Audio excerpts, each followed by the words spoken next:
The BBC reporting crowds have already begun gathering at the border of Syria and Lebanon. But instead of leaving, Syrian nationals want to return home after fleeing the civil war that began back in 2011. Mills Hayes is following the developments from our NewsNation headquarters in Chicago. Good morning, Mills. I know the situation's fluid. A lot of details coming in this morning. What do we know right now?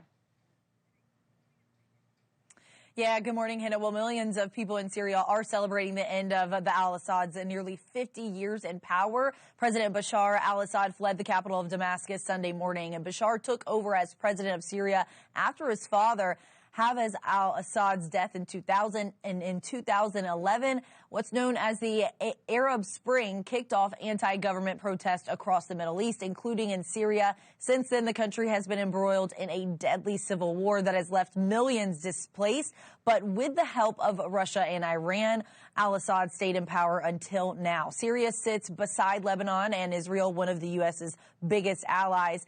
The Iran-backed militia group Hezbollah, who mostly operates out of Lebanon, withdrew from Syria before rebel fighters could take over.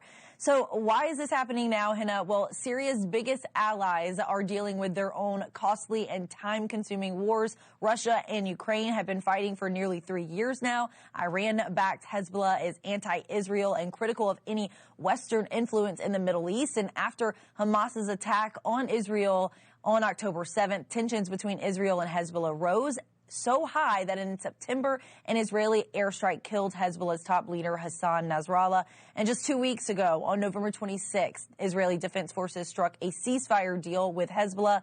But the IDF must withdraw from Lebanon by the end of January for it to hold.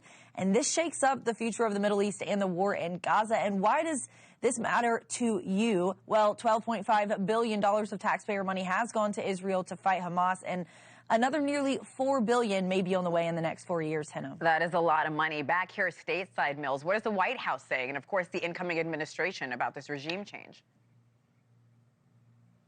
Well, overnight, we've gotten reaction from both President Biden and President-elect Trump and their teams. A spokesperson for the National Security Council, Sean Savit, posting on X late last night, President Biden and his team are closely monitoring the extraordinary events in Syria and staying in constant touch with regional partners. Others from the Biden administration have weighed in as well, including the Deputy Assistant Secretary of Defense for the Middle East, Daniel Shapiro, speaking at a conference in Bahrain. Now, allow me to address the situation in Syria, where events are progressing rapidly. The current situation in Syria is the direct result of the Assad regime's ongoing atrocities and reliance on Russian and Iranian support. So we've confirmed no one should shed any tears over the end of the Assad regime.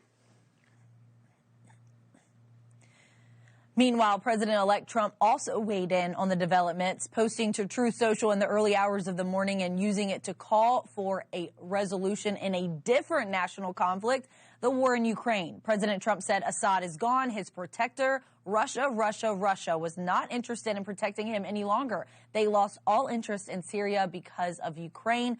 Russia and Iran are in a weakened state right now. Ukraine would like to make a deal to stop the madness. There should be an immediate ceasefire and negotiations should begin.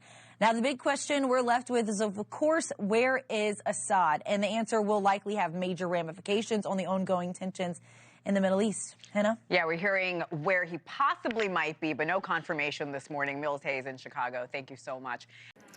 Thanks for watching. Go to joinnn.com to find NewsNation on your television provider. And don't forget to click the red subscribe button below to get more of NewsNation's fact-driven, unbiased coverage.